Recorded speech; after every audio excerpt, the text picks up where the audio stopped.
Yeah పెద్ద అంచనాలన్నింటినీ cross చేసి 350 క్రోర్స్ అయితే దాటడం అయితే జరిగింది ఈ రోజుకి. మరి అది లాంగ్ రన్ లో ఎంత వసూలు చేస్తుంది ఏంటనేది ఇంకా మనకి క్లారిటీ లేదు. నాకు తెలిసి ఇప్పుడు వరకు వచ్చిన కలెక్షన్స్ తో చూసుకుంటే లాంగ్ రన్ లో మినిమం 550 క్రోర్స్ అనేది కలెక్ట్ చేస్తుందని నేనైతే బలంగా నమ్ముతున్నాను. ఎందుకంటే నిన్న బుచ్చిబాబు గారు ఇచ్చిన అప్డేట్ ఏంటంటే లవ్ ట్రాక్లు ఏ అయితే ఉన్నాయో కొన్ని జనాలు నచ్చలేదు వల్గర్ గా అవి ఇవి అన్నారు కదా, వాటిని అన్నిటినీ రిమూవ్ చేసి ది బెస్ట్ ఆయన రాసుకున్న సీన్స్ గురించి ఆయన కొంచెం ఇంటర్వ్యూలో కూడా చెప్పడం జరిగింది. ఆ సీన్స్ అయితే పెద్దిలో యాడ్ చేస్తున్నారు.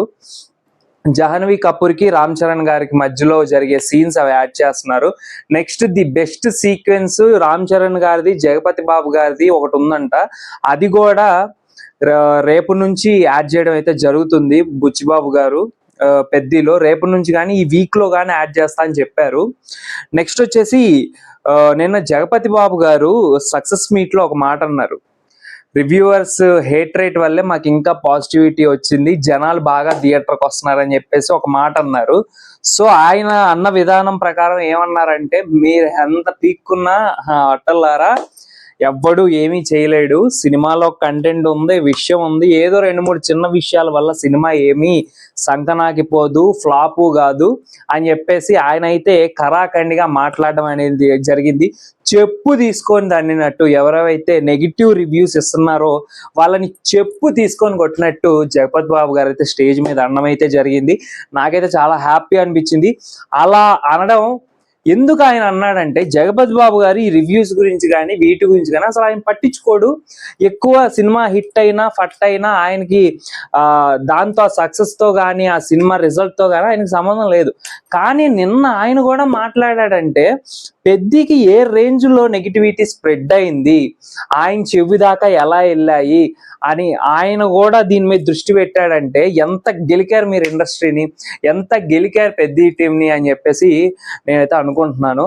కానీ ఒక సినిమాని ఇంత హేట్రేట్ చేసి చొక్కాలు ఇప్పుకొని చొక్కాలో చేయి లోపల పెట్టుకొని ఇక్కడ కెమెరా ఇక్కడ పెట్టుకొని చూపెట్టుకుంటూ సినిమా అసలు ఏమీ లేదు వరస్ట్ అని అడ్డగోలుగా మాట్లాడుతున్న కొంతమంది గొర్రెలు ఎవరైతే ఉన్నారో వాళ్ళకి ఇదే సమాధానం ఏంటంటే, సినిమాలో చిన్న చిన్న విషయాలు తప్పైతే సినిమా మొత్తాన్ని సంగనాకి ఇచ్చేద్దాం అనుకునే మీలాంటి బ్యాచ్ రివ్యూలు ఇచ్చినా ఇంకోటి ఇచ్చినా ఏం పీకలేరని చెప్పేసి నేను ఖరాఖండిగా చెప్పడం అయితే జరుగుతుంది. పెద్ద రిజల్ట్ ఈరోజు చూస్తుంటే ఇంకా షోస్ ఫుల్ అవుతున్నాయి, జనాలు వెళ్తున్నారు. సినిమా బ్లాక్ బస్టర్ అవడానికి, సినిమా మంచి కలెక్షన్స్ వసూలు చేయడానికి ఇంకా ఛాన్సెస్ ఉన్నాయి. వీకెండ్ ఛాన్స్ ఉంది మనకి. ఈ 10 days లో కూడా ఇంకో సినిమా అయితే రిలీజ్ లేదు. ఇంకో సినిమా రిలీజ్ లేదు కాబట్టి పెద్ద ఆడుతుంది అని నేను చెప్పట్లేదు. పెద్దిలో కంటెంట్ ఉంది, పెద్దిలో విషయం ఉంది, పెద్దిలో రామ్ చరణ్ గారి యాక్టింగ్ ఉంది, జగపతి బాబు గారి యాక్టింగ్ ఉంది, పెద్దిలో మ్యూజిక్ ఉంది, పెద్దిలో బ్యాక్గ్రౌండ్ స్కోర్ ఉంది, పెద్దిలో మెయిన్ మోటో ఆఫ్ స్టోరీ ఒక మెసేజ్ ఉంది. పెద్దిలో ఏమి లేదని మొత్తుకుంటున్నారో పెద్దిలో అవన్నీ ఉన్నాయని నేను 100% మీకు చెప్తున్నాను. ఎవరైతే ఆడియన్స్ ఉన్నారో మీకు చెప్తున్నాను.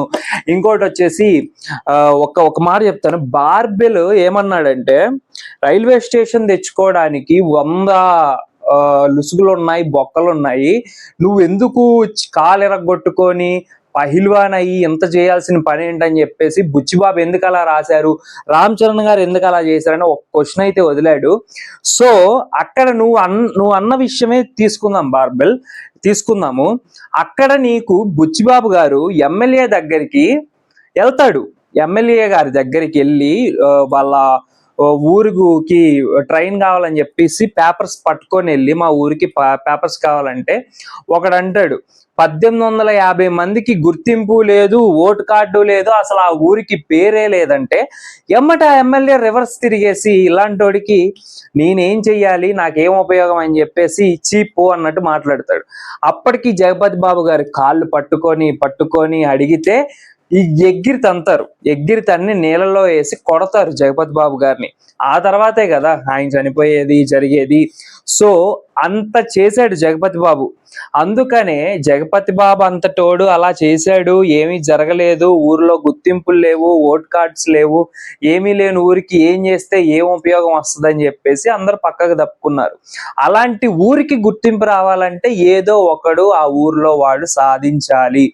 ఎందుకంటే ఇప్పుడు పొలిటికల్ లీడర్స్ ఊర్లలోకి వెళ్ళి రోడ్లు వేపించడం ఇలాంటివి చేస్తున్నారు మానవతా విలువలతో. మన డిప్యూటీ సీఎం పవన్ కళ్యాణ్ గారు కానీ, చంద్రబాబు నాయుడు కానీ, వీళ్ళు ఒకప్పుడు అలాగే ఎవ్వడు ఎక్కడికి వెళ్ళి ఎవ్వడు ఏమి చేసేవాడు కాదు. అందుకనే ఒక గుర్తింపు కోసం గేమ్ ఆడి మెడల్ తెచ్చి మైక్లో వాళ్ళు ఊరు గురించి మాట్లాడాడు. అది పెద్ద motto of the story. Barbell, ఇంకా నువ్వు పార్ట్ 2లు పిరికి పెద్ది, ఇంకో బొక్క, ఇంకో బోషానం అనుకుంటూ నువ్వు పాటలు తీసుకుంటూ వెళ్తే ఏదో ఒక రోజు నీ మీద విరక్తి పుట్టి జనాలు నీ ఛానల్ అన్సబ్స్క్రైబ్ చేసి పోతారనమాట. సో ఒకరిని హేట్ చేయడం అనేది ఎంత ఈజీయో ఆ తప్పుని మనం సరిదిద్దుకోవడం కూడా అంతే కష్టం. సో ఇలాంటి రివ్యూస్ మళ్ళీ మన ఛానల్ అప్లోడ్ చేస్తూనే ఉంటాం. జెన్యూన్ రివ్యూస్ అప్లోడ్ చేస్తాం. తిక్కగా ఎవడైనా రివ్యూస్ ఇస్తే వాడి తాట తీస్తాం. నా ఛానల్ సబ్స్క్రైబ్ చేసుకోండి, షేర్ చేయండి, లైక్ చేయండి. మీ ఒపీనియన్ ఏంటి పెద్ద మీద, నేను మాట్లాడిన మీద మీ ఒపీనియన్ ఏంటో కమెంట్ సెక్షన్లో కమెంట్ చేయండి. Thank you all. Signing off, Vicky Aravapalli.